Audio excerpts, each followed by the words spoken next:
Good morning, and thank you very much for joining us. I am Yori Folari. My guest this morning, real upfront, is Mr. Ayobami Oyalowo.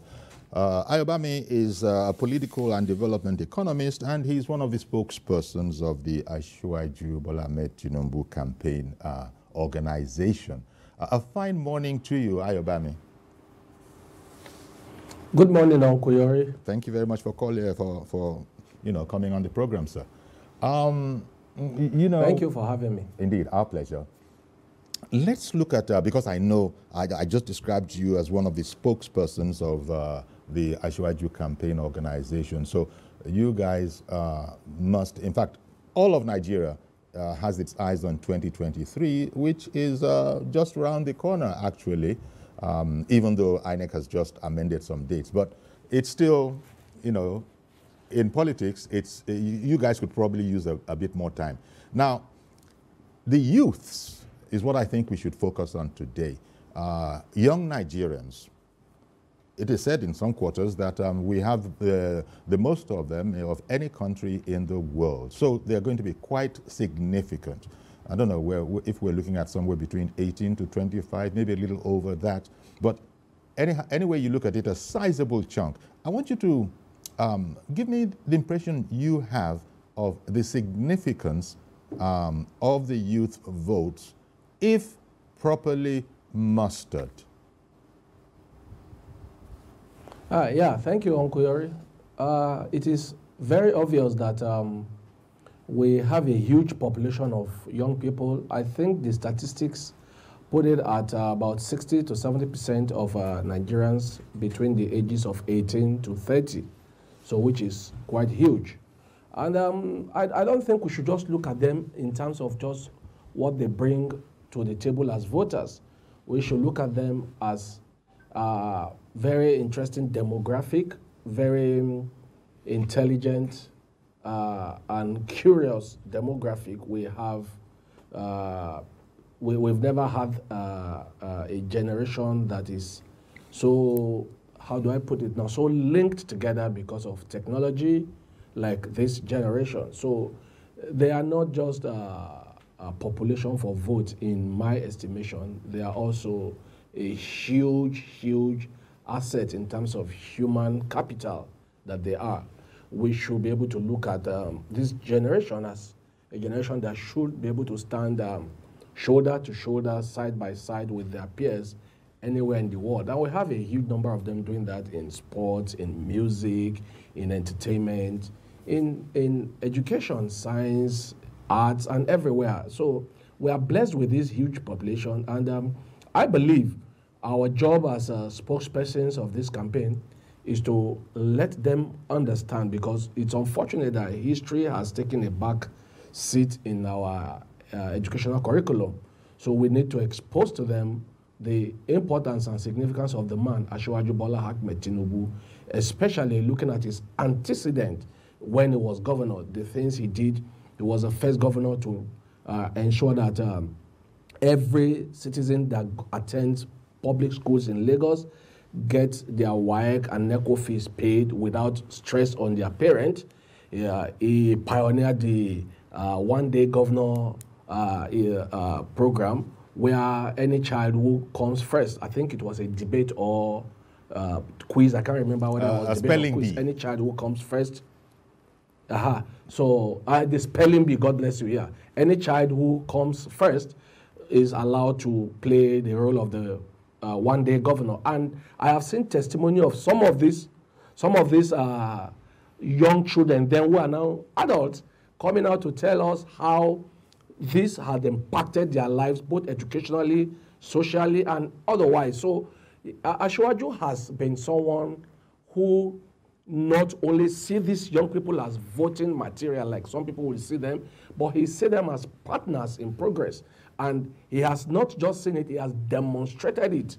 And I have also seen a lot of my Asiwaju stories of young people who told us that they might not have gone further in their education if not for this man's impact in their lives by giving free education to everybody in Lagos. It doesn't matter where you come from.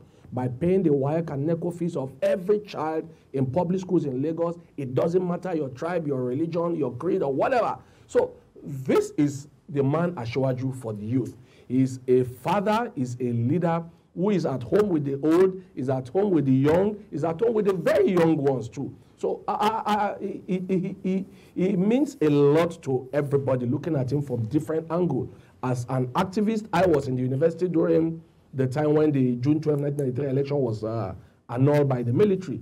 And I can remember that when we had all the Bekor and some Kutis of this world, we had all, even a lot of people who are no longer, who are not politicians, some of them have died today, some are still alive. Asiwaju was one of the foremost names who stood. I mean, this man could have sold out, he had the opportunity, he had the money, but no, he stood on the side of the people. And we know how many Nigerians lost their lives when we were fighting for this democracy. I was an undergraduate then. I was a member of the CD. I can still recall that Dr. Joe Oke Odumake was the coordinator then in Ilorin when I was a student in the University of Ilorin. And she always come to the campus. She was a PhD student while I was a BSc student then. And she was the one who would come and encourage us, the young people. Then there was no social media. So we had to collect those flyers by the CD to encourage people to stay at home. They didn't want them to stay at home and all those things. So, and I remember Asiwaju and his people were some of the founders, and also you can also recall the Radio Kudirat. So this is a man who has done a lot for democracy. So we are not just promoting somebody because we think he should be promoted. We are promoting someone who has a huge track record in terms of democratic credentials, in terms of being good to the young people, in terms of helping the development of Nigerian youth to grow, to achieve their potentials. So this is the Asiwaju we intend to sell to the young people, and we hope that they will see reason to know that this man is not just talking about, I will help the youth. He has done it, he is doing it, and he will never stop doing it until the day God says it's enough for him. Yes. Now, as our caption says, you in APC are not the only people reaching out for the hearts of the youths. Arguably, some parties are doing that much more actively than others. What is your assessment? Because there seems to be a movement of the youths. We see, we hear them being sensitized to register, to obtain their PVC cards, to vote, and to ensure that their votes count. This is what every party will be saying to the youths. But what is your assessment of how well your party is doing in that regard? Targeting, as it were, putting the youth in your crosshairs as a block, as a block that you must speak to in the language that they will understand, because I think the youths of today are very much different. You said it yourself. They are connected digitally more than at any other time in that we know. How well do you think your party, for instance, I imagine you can speak for the APC on this whole matter, how well are you doing wooing the youths, shall we say, or young people? Like you rightly said, Uncle Yori, you said not just we in the APC, we have a lot of groups that are pro-Asiwaju and pro-APC. For instance, I run another group called the Progressive Ambassadors. We also have the Asiwaju group. We have the Nigerian Diaspora for Asiwaju. We have huge number of support groups that are pushing. And I can assure you without equivocation, because I also participated in a walk for Asiwaju sometimes in April in Lagos. I can tell you without equivocation, Uncle Yori, we have done a lot and we are still doing a lot for mobilization. The thing you are saying today is because some of us respect INEC and we have to respect timing and the dates that INEC has put in place for some things to be done. That is why it looks like you are not saying much, but a lot of work is going on the ground. I can assure you, and don't forget also, just about a year ago, the APC embarked on a membership drive, and we were able to put our membership at about 40 million. Maybe what you didn't know there is that more than 60% of that number were young people. So clearly the APC and everybody connected to the Ashwaju movement understand the importance of the young people, and you will be very, very uninformed if you assume that you can neglect that huge demographic. We are not neglecting them. In fact, most of the messaging that we are packaging today is for the young people. We have a huge media presence on the social media. We have the Ashwaju, that's the Abat Media Center. That's Ashwaju Bola Ahmed Tinubu Center. We have a lot of group for the Shetima, that is the vice presidential candidate of the APC, also in the north. I happen to be in Abuja now, and I have been liaising with a lot of young group in the north. I can assure you the northern youth are also on board 100% with Ashwaju. So we don't have any problem with the young people. Yes, there could be a few minority vociferous voice who attack and shout people down on the social media. We are not raising a rabid group of people who will be insulting and attack other people for their beliefs. No, no, no, no. We don't want to do that.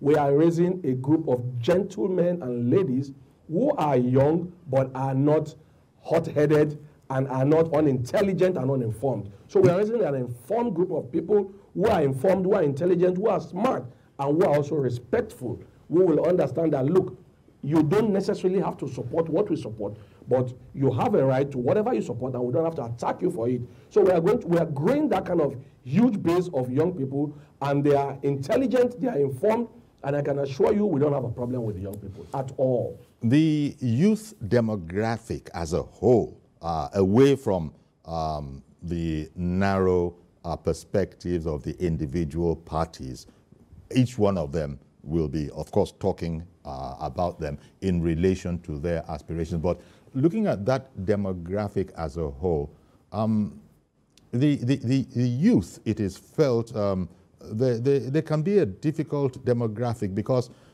they're young and they have observed what has been going on. They've observed governance. And it is felt that until this time around, going into 2023, they weren't very interested in politics because they had been disillusioned by what they had seen, including this government, let it be said. This government, going back through the governments, they had been disillusioned in the sense that they compare, whether fairly or unfairly, whether rightly or wrongly, they compare with what's going on around the world because that's the special thing with the youth of today. He can look around the world from just looking into his device. So, the news is at his beck and call. The news has not, the youth have not been all that impressed, it would seem, by their behavior. But it looks like this time around, correct me if I'm wrong, and if you have observed similar things, this time around, I don't know, there seems to be a movement where you see them in unprecedented numbers, exclusively youths struggling to get the wherewithal to be able to vote. Now, whether they do vote is another matter, but this question about handling the youth in the light of their experience, the schools are what they are, the universities are not there, too many of our youths are going out of the country, they're taking up citizenship everywhere else. It's important to them, but they still are Nigerian, and I imagine a lot of them still identify with Nigeria. But they're saying that in terms of living a daily life, this is not the place to be. Do you think enough has been done by all of the parties to persuade them that, guys, it's different this time around? Well, I think sometimes we over-amplify some area of our lives. I was alive to witness what happened in the 80s and 90s when a huge number of our doctors were going to Saudi Arabia. Then it looks like the world will collapse on Nigeria. So migration is not a new phenomenon. However, we also need to understand that the world is going through a terrible period. I was just going through some news item of a lady who was complaining that their gas bill in the UK, her gas bill was like 300 and something pounds then, and she claimed it is now 400, and by December it will become 1,000, whatever. it tells you that there are challenges everywhere. What I see people try to amplify is the challenge of Nigeria and pretend like we are an island, and then when people just travel out of the country, they will just jump into one new heaven where they will not have any problem at all. The truth is, maybe because a lot of people have never had the opportunity to either travel or have people who have traveled, so they get misinformed and all those things. I can tell you clearly that there are challenges. We will not downplay the challenge. There are challenges. However, are our challenges similar to other climes or they are different? The truth is they are similar. You remember in just the past 2-3 years ago, we had this COVID lockdown that affected the entire world, so that till today, many economies are still trying to recover from. And before you can even say Jack Robinson, we are trying to recover, we got hit by another unnecessary war in Russia, where gas price of wheat and so many other things are being affected. However, what is Nigeria doing about these challenges? I will not want to speak for government because I am not in government, but I want to speak for Asiwaju because I have an idea of what his plans are. He has said, and clearly I remember in one of his speeches, he was talking about let's grant credit. And I will use this to explain something. A lot of Nigerian young people, when they got abroad, they will tell us how it's easy to buy cars, how easy to get houses. And I completely identify with that. Because in Nigeria today, to buy a house, you have to stump up. If the house is 50 million, you have to go and look for 50 million naira cash, which is, in my estimation, in quote, that's crazy. However, he has talked about, let's change that narrative. Let's have credit system such that if you want to buy a house, all you need to show is a visible means of livelihood. And then you cannot have a credit line of maybe 10, 20, 30 years. If you are in your 30s, for instance, and you are buying a house and then you are having a mortgage for 30, 35 years, clearly you can pay over that period of time. And that is what happens in all the places they go to, in Canada, in America, wherever they go, the same thing obtains. Same thing with purchasing a car. You have to stump up the 4-5 million to buy a car, which is crazy too, in my estimation. However, if you have a system in place where you have a visible means of livelihood, you can get a credit to get a car, and you pay off in a period of 2, 3, 4 years. So that way, the things that make our young people who feel Nigeria is not working for them, Asiwaju is already thinking about this. I know there are challenges, and like I keep saying, I won't downplay those challenges. However, you do not solve a problem that has been there for years in one fell swoop. We have not had a system where credit system works in the country. We're just building it. And this government has tried. I mean, in terms of their own, while I don't want to speak with it for them, but I still remember that they have done a lot in terms of the youth. You have the Empower, you have the so many other programs that they have put in place to bring in the youth so that they can be trained. You see, we are not marrying so many things together. Our educational system is such that when people go to school, they are trained to look for jobs. And the moment they cannot find the white-collar job, they become despondent, they are sad, they can't move forward in life. But now you have these programs that is telling them that, look, anywhere in the world, every economy is built around entrepreneurship, people creating wealth. Your 50,000, 100,000 naira salary will not make you wealthy. You will just be adequate. However, if you can do other things, and this is what we also have to do when the Asiwaju presidency becomes achievable, we have to look at our educational system. Indeed. In the sense that we sorry to interrupt. Continue to run a system where you just build people to look for jobs. We should be able to create wealth. We have a 200 million population that can create and generate enough wealth. Those are the areas that we will be looking at to generate and build wealth among our young people. Because they will be listening out for answers. And I imagine that you also, your party, as well as all the other parties, must be listening to and keeping an eye on what the other party is doing. Because the country belongs to all of us. The youth belong to all of us. So because the youth are an asset of Nigeria, and I think all the parties realize this, that the youth there sitting down there, they're actually not sitting all that much, but the youth there as a block, they're an asset. And if anybody can actually key into them and get them to accept and run with their message, I think game is over. So it's crucial. But perhaps you'll agree that when we talk about the youth in the country, you could roughly divide them, not necessarily equally, into two parts.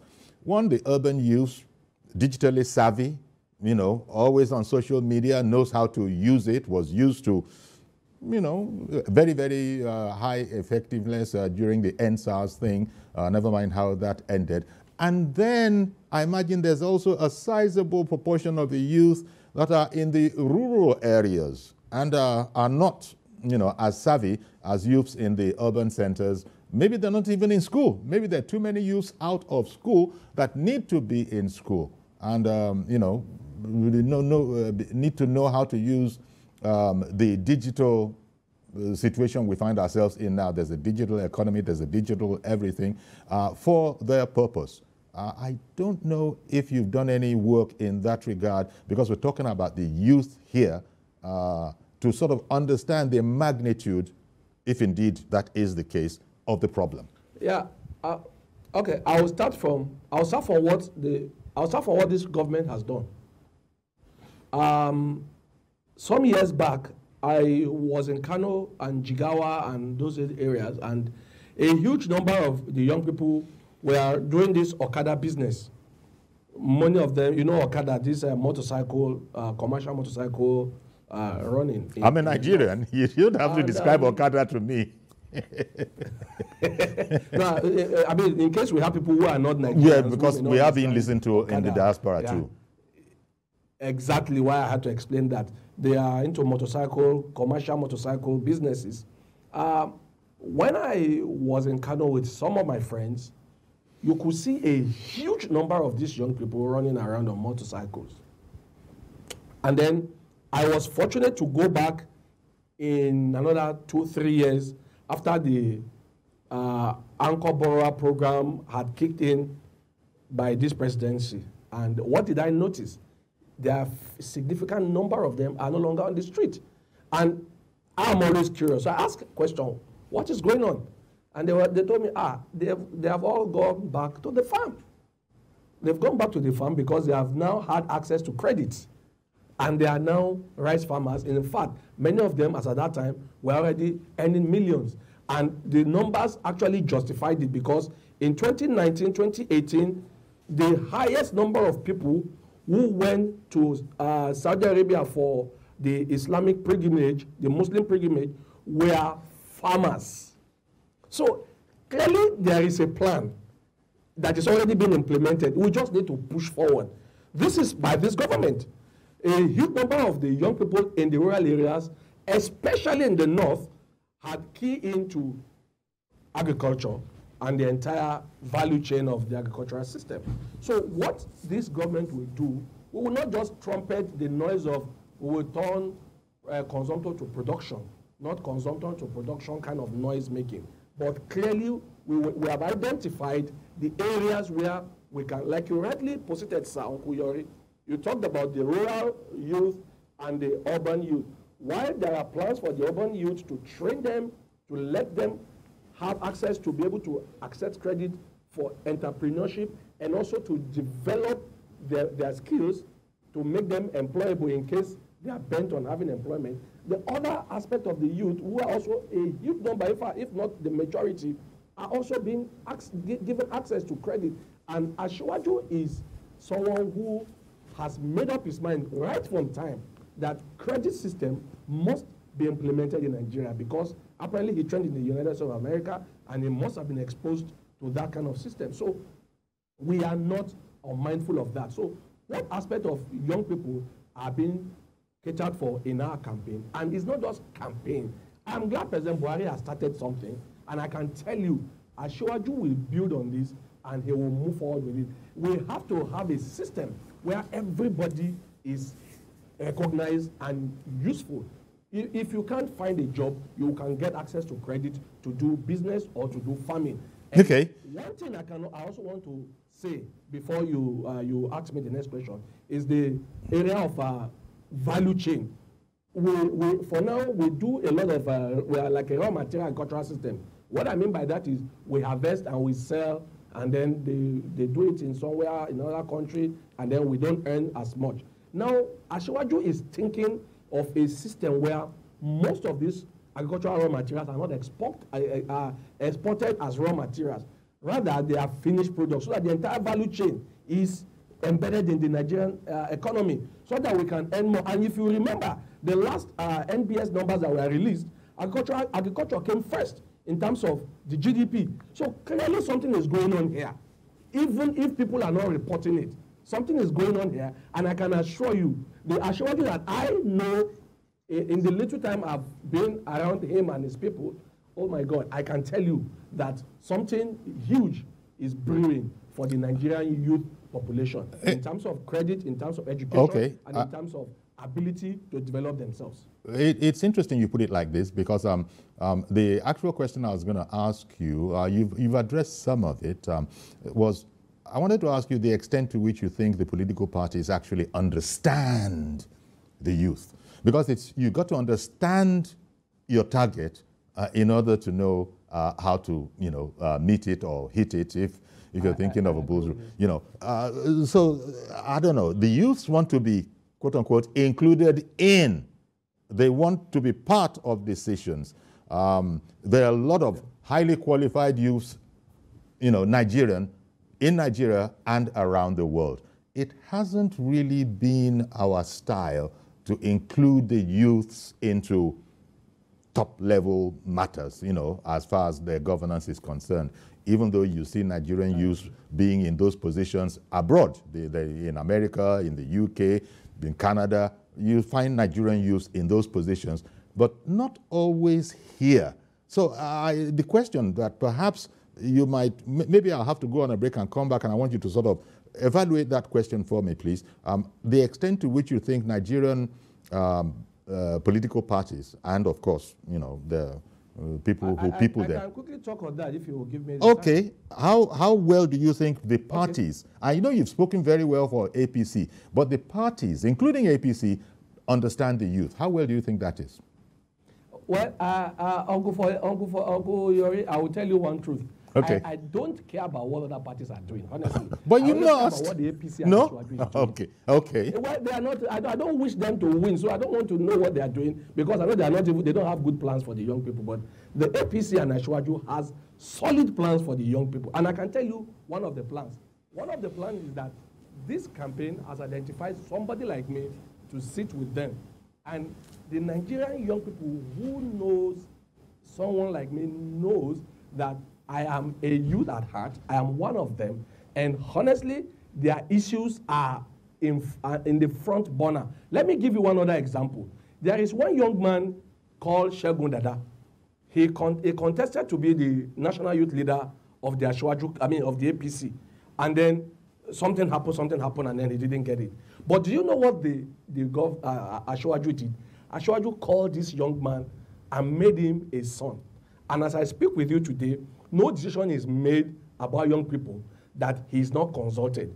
This is who Asiwaju and his team is. They identify the young people, identify excellent people, and I can tell you, honestly, the Nigerian youth will never have a better deal than they will have under Asiwaju. Okay, you know what? I think I've got to go on a break now.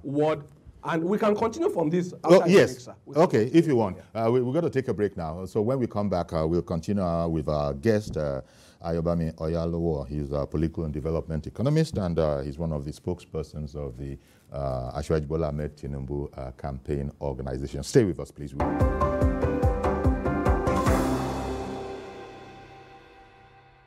All right, then, welcome back, and our guest is Ayobami Oyalowo. He's a political and development economist, and is one of the spokespersons of the Asiwaju Bola Ahmed presidential campaign organization. Now, we were speaking before we went on that break on the extent or your assessment of how well the parties understand the youth. and you had begun on that. But I want to add on to that. The youths know what they want, at least, one would think so. But let me ask you, how politically savvy do you think the youth are? And I ask this question against the backdrop of, you must have heard it, Anthony Anahoro of blessed memory now, you know how youthful he was when he moved the motion for independence. Obafemi Awolowo, all of them, Sadano of Sokoto, all of those people were youngish back in the day, but they were sufficiently politically aware to be taken very, very seriously on behalf of Nigeria and by the world. Today's youth, what's your assessment? I'm not really talking about APC per se now, but the Nigerian youth that all the parties will be making a beeline for. How politically savvy do you think they are? Our young people are extremely savvy and intelligent, and like I said, they are also blessed with what people who are in their demographics today in the past did not have, the opportunity of technology to connect each other and learn.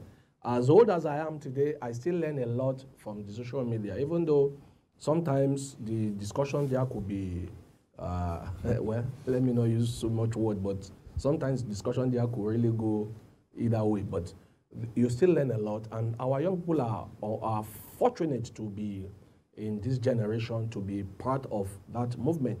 So our young people are really savvy, they are politically savvy. However, the advantage that they have, that the narrow generation that you mentioned do not have, is that they have people to look up to. You see, the young people of that time were the leaders. They didn't have anybody ahead of them. And we saw that despite the fact that you need the energy and the savviness of the youth, you need the temperament and the maturity of the aged. We went into a civil war because we were led by people in their 30s who, though savvy, though intelligent, though passionate, did not know how to temper these things with experience. So this is the blend we are bringing in. Our savvy youth are more exposed than us. They are more technologically savvy. They are more politically savvy. They know everything.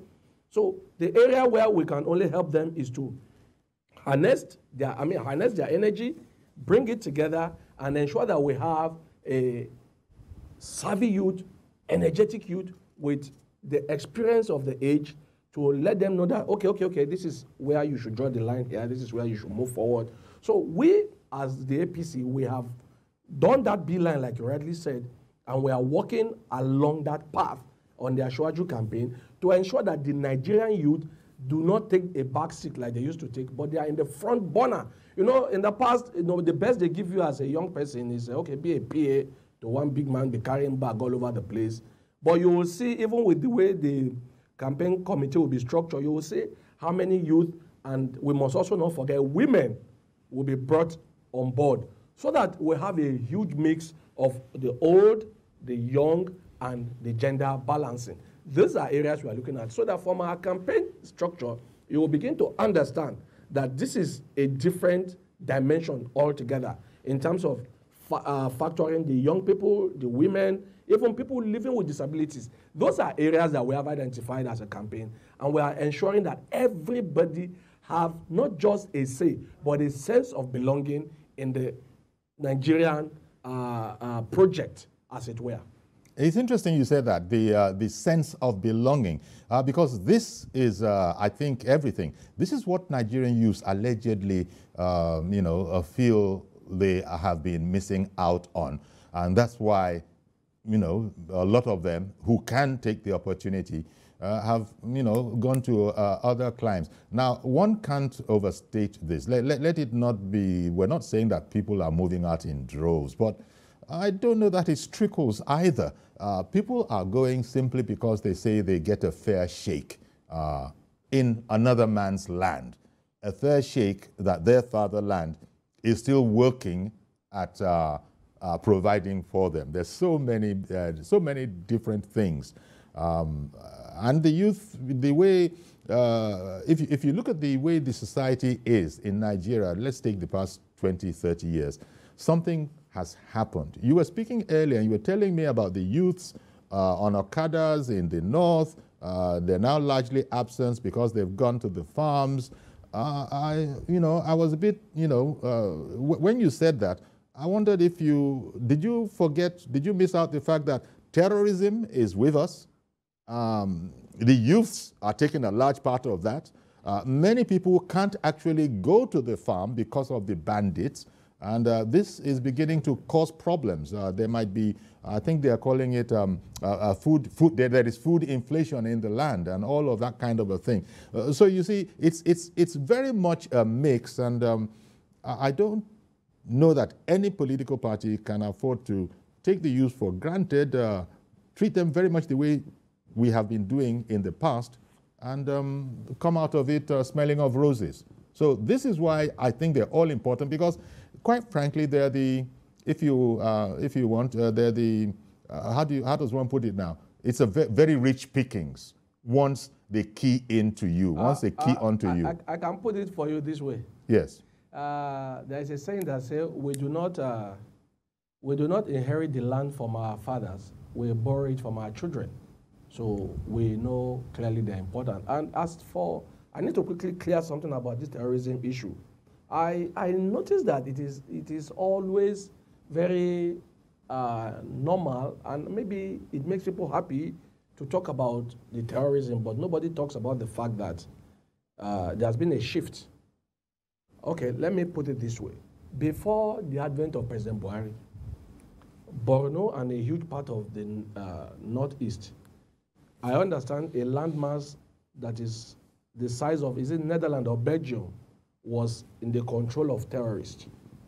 And monies that were meant for security, for buying arms, for the military, were being shared like a birthday souvenir and candy to children in the house. We all know that. Today, it is not the same. Equipment have been bought and stuff, and so much has been done to equip our military. You will not say in one day you will clear off criminals, and you will never have a country without criminals, no matter how well the government is doing.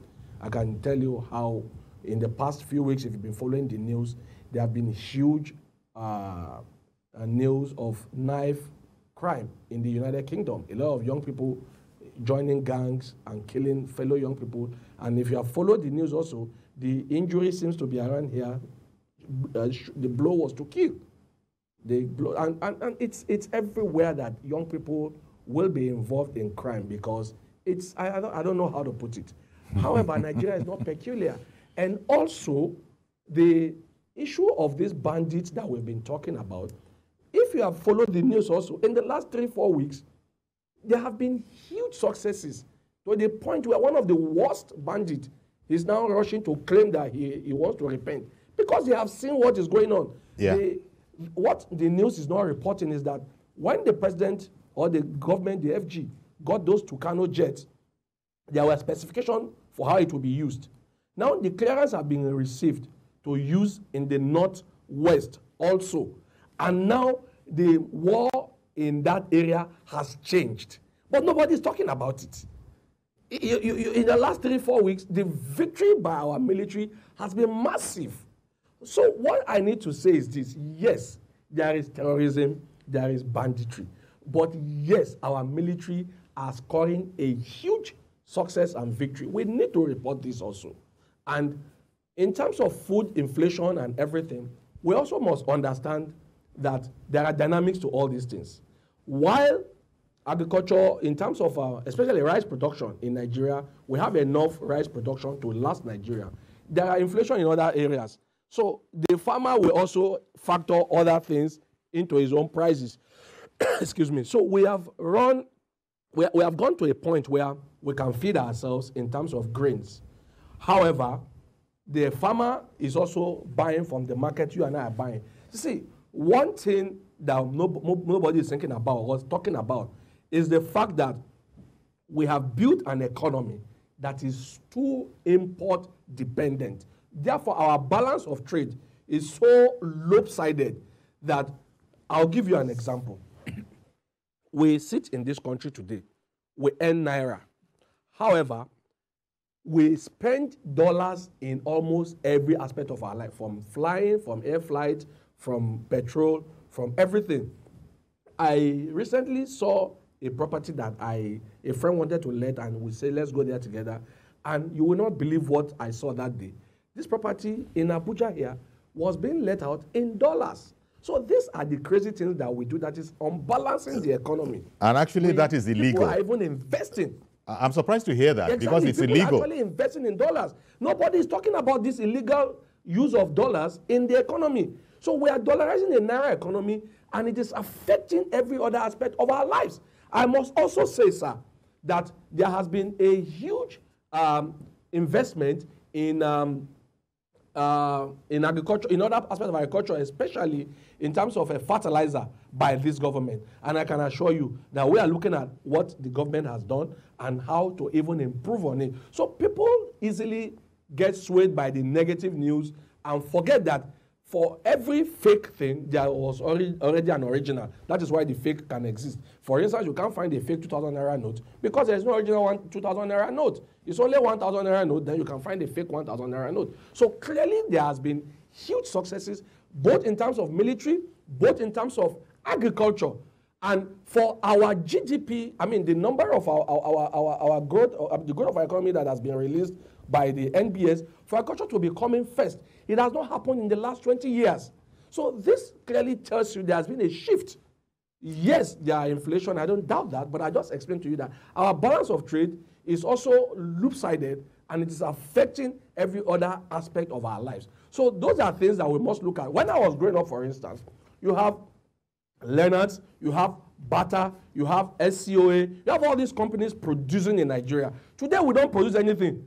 So apart from the food you are producing, every other thing is imported. And this is affecting the economy. So we have to redefine what we want as a country.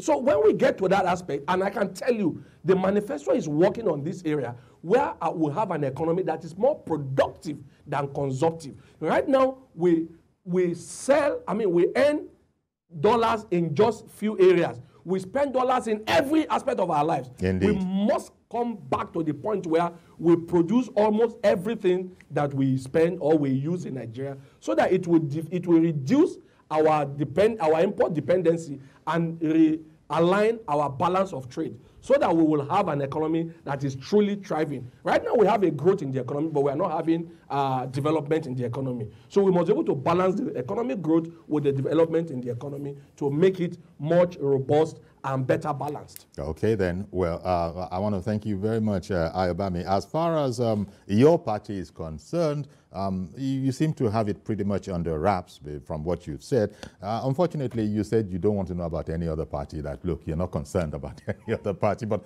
all of you are going to be aiming for that same block. Honestly, I mean, politically. All of you are going to be, all of the parties are going to be aiming for that same block across the country. And the way, as you know, our presidential election is structured. We have the youth catered for clearly, and that is why we are the best option for the Nigerian youth. We have them catered for in our system. Okay, then. Well, I want to thank you very much for coming on our program today and giving us the benefit of your perspective on the matter. Ayobami Oyalowo, political and development economist and a spokesperson of the Asiwaju Campaign Organization. Thank you very much for your time this morning. Thank you, Uncle Yori. All right, then. Okay. Well, now we can, open the phones so that we can get, some of your thoughts on the matter as well. The youth, what do you think about it? Because all of the parties are going to be aiming for the youth, as I was saying. They are quite active. You see them more so than before. Perhaps you'll agree. If you have a difference of opinion, let's share that as well. You see, some people are making a whole big meal out of the youth, and rightly so, because the figures vary. We got something like between 40 to 60% of our population being in that category. Good morning, Gabriel in Abuja. Good morning, sir. Thank you very much for calling in. Your thoughts, please. I am very, very happy with your guest on the program. Hello? Yes, I can hear you. Please continue. he makes some very important points there. If a country is depending on importation, that is to say, country value, let me say the value of its currency will go down as compared to dollar. You cannot be importing, and you want the value of naira versus dollar to be strong. It won't be strong. It's when you are exporting. When you are exporting.